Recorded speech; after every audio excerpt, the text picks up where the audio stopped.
Chapter 34 of A Short History of the World by H. G. Wells. Between Rome and China. The 2nd and 1st centuries BC mark a new phase in the history of mankind. Mesopotamia and the eastern Mediterranean are no longer the center of interest. Both Mesopotamia and Egypt were still fertile, populous, and fairly prosperous, but they were no longer the dominant regions of the world. Power had drifted to the west and to the east. Two great empires now dominated the world, this new Roman Empire and the Renaissance Empire of China. Rome extended its power to the Euphrates, but it was never able to get beyond that boundary. It was too remote. Beyond the Euphrates, the former Persian and Indian dominions of the Seleucids fell under a number of new masters. China, now under the Han dynasty, which had replaced the Qin dynasty at the death of Shi Huangdi, had extended its power across Tibet and over the high mountain passes of the Pamirs into western Turkestan. But there too it reached its extremes. Beyond was too far.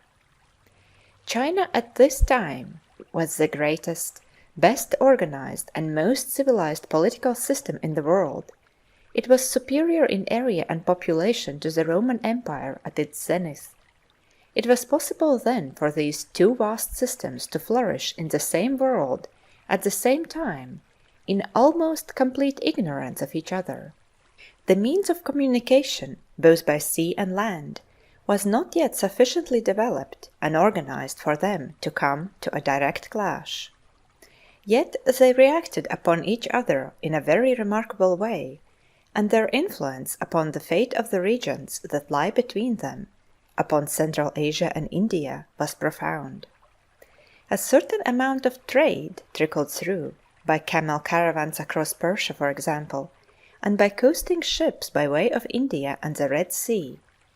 In 66 BC, Roman troops under Pompey followed in the footsteps of Alexander the Great and marched up the eastern shores of the Caspian Sea. In 102 AD, a Chinese expeditionary force under Pan Chao reached the Caspian and sent emissaries to report upon the power of Rome. But many centuries were still to pass before definite knowledge and direct intercourse were to link the great parallel worlds of Europe and Eastern Asia. To the north of both these great empires were barbaric wildernesses. What is now Germany was largely forest lands. The forests extended far into Russia and made a home for the gigantic aurochs, a bull of almost elephantine size. Then to the north of the great mountain masses of Asia stretched a band of deserts, steppes, and the forests and frozen lands. In the eastward lap of the elevated part of Asia was the great triangle of Manchuria. Large parts of these regions, stretching between South Russia and Turkestan into Manchuria, were and are regions of exceptional climatic insecurity. Their rainfall has varied greatly in the course of a few centuries. They are lands treacherous to man. For years they will carry pasture and sustain cultivation, and then will come an age of decline in humidity and a cycle of killing droughts. The western part of this barbaric north, from the German forests to South Russia and Turkestan, and from Gothland to the Alps, was the region of origin of the Nordic peoples and of the Aryan speech. The eastern steppes and deserts of Mongolia was the region of origin of the Hunnish or Mongolian or Tartar or Turkish peoples.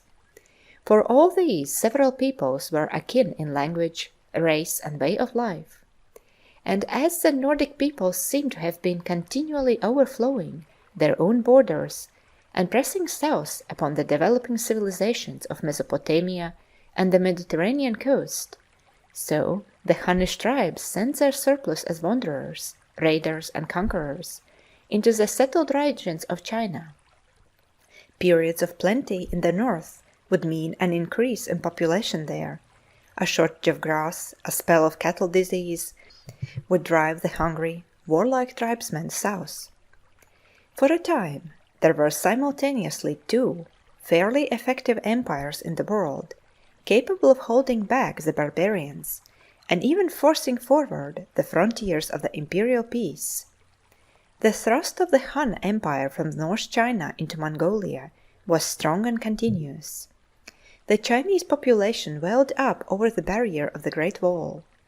Behind the imperial frontier guards came the Chinese farmer with horse and plough, ploughing up the grasslands and enclosing the winter pasture.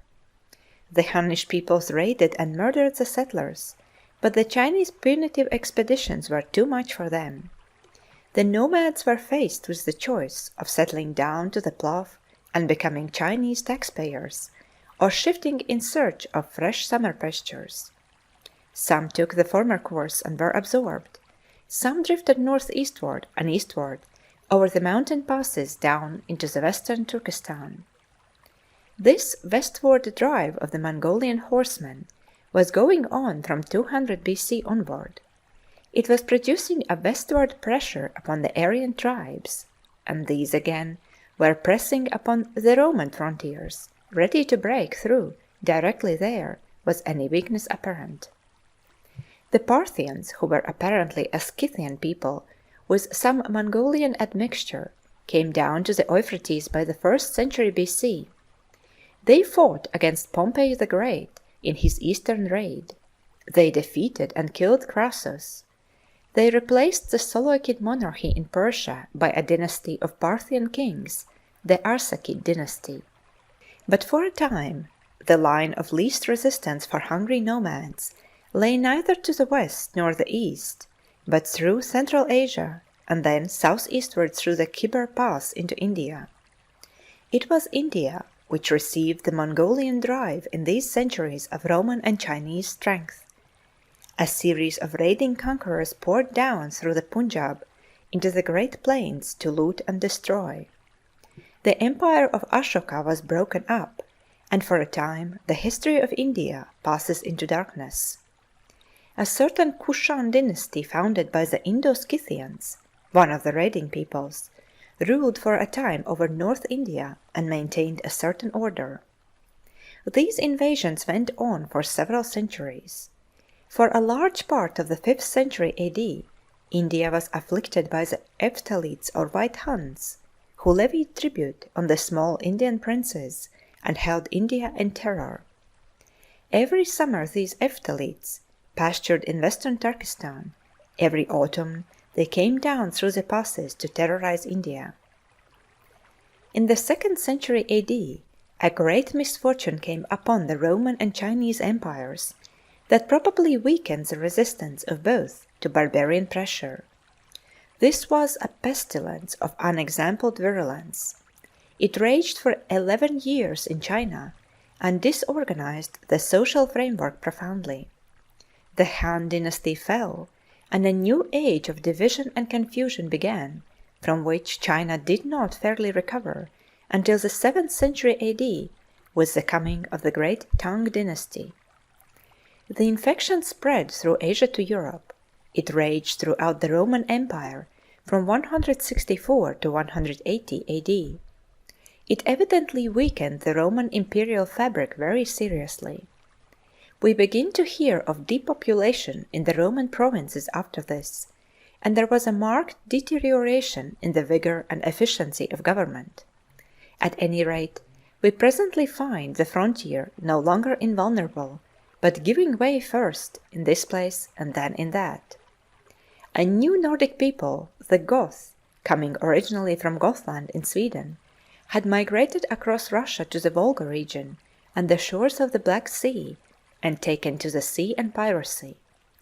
By the end of the 2nd century, they may have begun to feel the westward thrust of the Huns. In 247, they crossed the Danube in a great land raid, and defeated and killed the Emperor Decius in a battle in what is now Serbia. In 236, another Germanic people, the Franks, had broken bounds upon the lower Rhine, and the Alemanni had poured into Alsace. The legions in Gaul beat back their invaders, but the Goths in the Balkan peninsula raided again and again. The province of Dacia vanished from Roman history. A chill had come to the pride and confidence of Rome. In 270–275, Rome, which had been an open and secure city for 3 centuries, was fortified by the Emperor Aurelian. End of chapter 34.